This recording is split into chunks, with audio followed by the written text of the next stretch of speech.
কালকে ওরা বলবে যে সরকারি কর্মচারীদের বেতনের কোনো অধিকার নেই, কিন্তু যদি আর রূপা আইনগত অধিকার না হয় তাহলে সরকারি কর্মচারীদের বেতন পাওয়ার অধিকার নেই।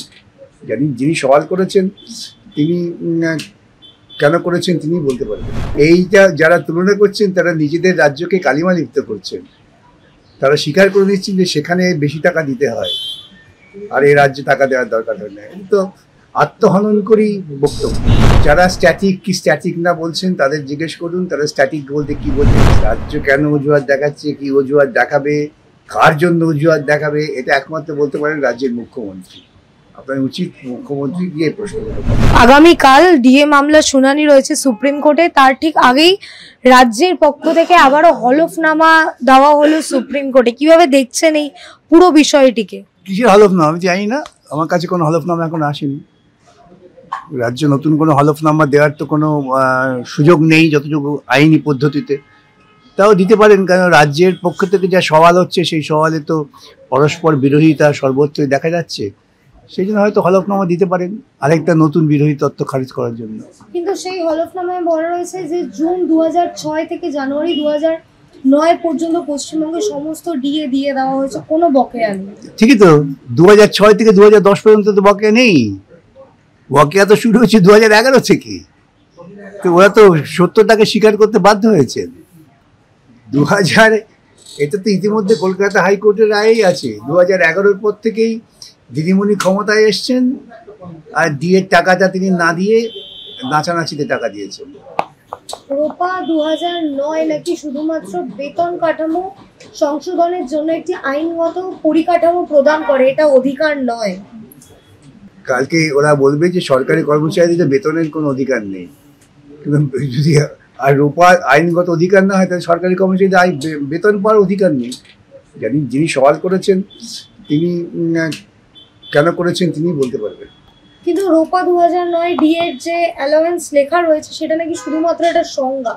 সেটা তো ওদের বক্তব্য। আরে ওরা তো কিছু বলতে হবে বলেছেন, আমরা আমাদের বক্তব্য বলেছি। এখন সুপ্রিম কোর্ট বিচার করবে কোন বক্তব্য ঠিক। কিন্তু রাজ্যের আইনজীবী একেবারে সুপ্রিম কোর্টে দাঁড়িয়ে তো সওয়াল করেছিলেন যে ভবিষ্যতে ডিএর জন্য তো রূপা শেষ কথা নাও বলতে পারে। ওরা কি সওয়াল করেছে তার জবাব কি আমি দেবো নাকি? উচিত কি ওদের ধরে যে আপনি এই সওয়াল করেছেন, কেন করেছেন, কি মানে, আমি জবাব দেওয়ার যা আদালতে দিয়ে। কিন্তু রূপার কি ডিএর জন্য উচিত নয়? এটা আবার বক্তব্য, ওদের বক্তব্য, আমাদের বক্তব্য না।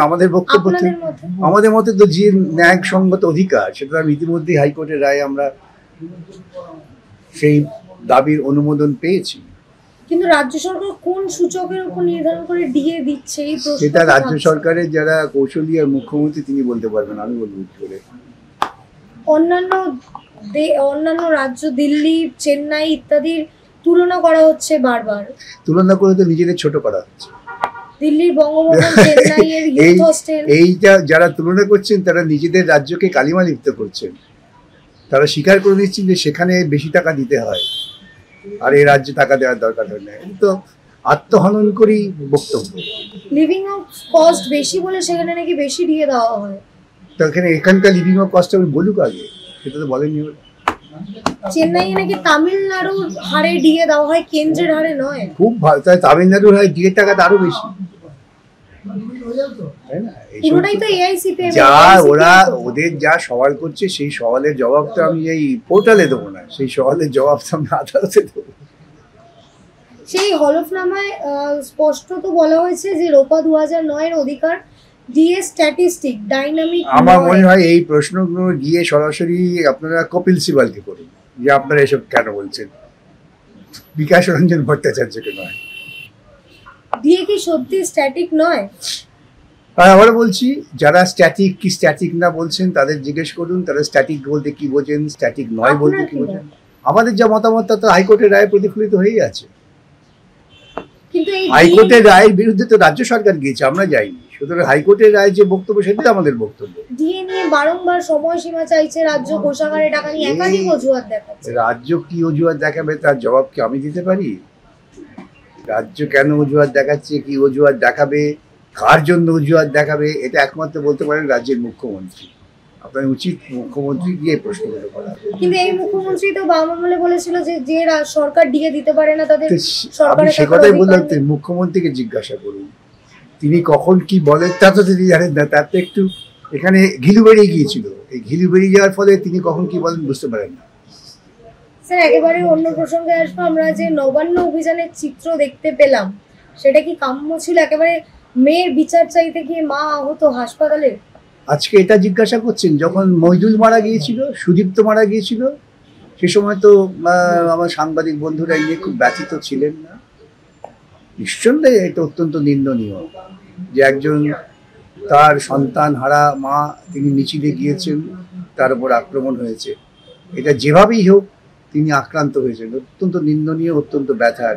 পাশাপাশি সমস্ত মানুষকে আমি বলবো, ভাবুন কি ব্যথাটা মইদুল তার পরিবার পেয়েছে, কি ব্যথাটা সুদীপ্ত তার পরিবার পেয়েছে, এটাও ভাবতে হবে। তারা কি কোথাও না কোথাও সেই রাজনীতির যে শিকার, সেই শিকার হচ্ছে? বটেই তো, কোনো কিছুই কি রাজনীতিবিহীন হতে পারে? মানুষ যদি বলে আমার খিদে পেয়েছে খাবার দাও, তার পেছনে তো রাজনীতি আছে।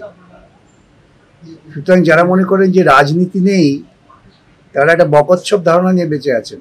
প্রত্যেক ঘটনার পেছনে রাজনীতি আছে। দলীয় রাজনীতি না থাকতে পারে, কিন্তু রাজনীতি আছে। কিন্তু ওখানে শুধুমাত্র আহত হলেন বলতে গেলে শুধু অভয়ের মাইয়ে, সেটা সেটা সেটা জবাব দেবে যারা সেদিনকে মিছিল সংগঠিত করেছিলেন, তারা, আমরা না। কিন্তু কুণাল ঘোষ ফেসবুকে পোস্ট আবার করছেন, কেন এই সমস্ত লোকের নাম করেন? তাদের জিজ্ঞাসা করেন, তাদের বুদ্ধিমত্তার কাছাকাছি তাই পৌঁছতে পারবো না, তাদের কথা জবাব দেবো কি করে আমি? তাদের বুদ্ধিমত্তার লেভেলটা এত উপরে যে কেউ বুঝতে পারে না। মীনাক্ষী মুখার্জি এবং শুভেন্দু অধিকারীর ভিডিও পাশাপাশি ছেড়ে বলছেন যে একজনের থেকে আরেকজন শিখেছে ভাষা। খুব ভালো কথা, তার সব ভাষার গুরু হচ্ছেন উনি। মীনাক্ষী, শুভেন্দু, তার সবকিছু ভাষার কিন্তু গুরু হচ্ছেন ওর পিসি। ভাষা শেখাচ্ছেন মীনাক্ষী মুখার্জি, শুভেন্দু অধিকারী। ওর পিসি শেখাচ্ছে, তো পিসি ভাষা আন্দোলন করছে, সেই জন্য এসব হচ্ছে। কেন? পিসি ভাষা আন্দোলন করে নতুন ভাষা তৈরি করছেন। পিসির, হ্যাঁ তাই তো বললাম, পিসি সেই ভাষাগুলো আন্দোলনের মুখ হিসেবে হাজির করছেন, সেই জন্য তিনি শেখাচ্ছেন। কিন্তু একেবারে কুণাল ঘোষ ফেসবুকে পোস্ট করে লিখছেন যে অভয়ের বাবা নাকি তার থেকে ভিডিও চেয়েছিল, সেটা কেন বলেনি তিনি, শুধু কেন বলেছেন যে কুণাল ঘোষ আমাকে ভিডিও পাঠিয়েছে। কুণাল বাবু কি বলছেন, অভয়ের বাবা কি বলছেন, তার জবাব আমি দেবো কি করে? আমি কি বলেছি জিজ্ঞাসা করুন, তার জবাব আমি দিয়ে দেবো।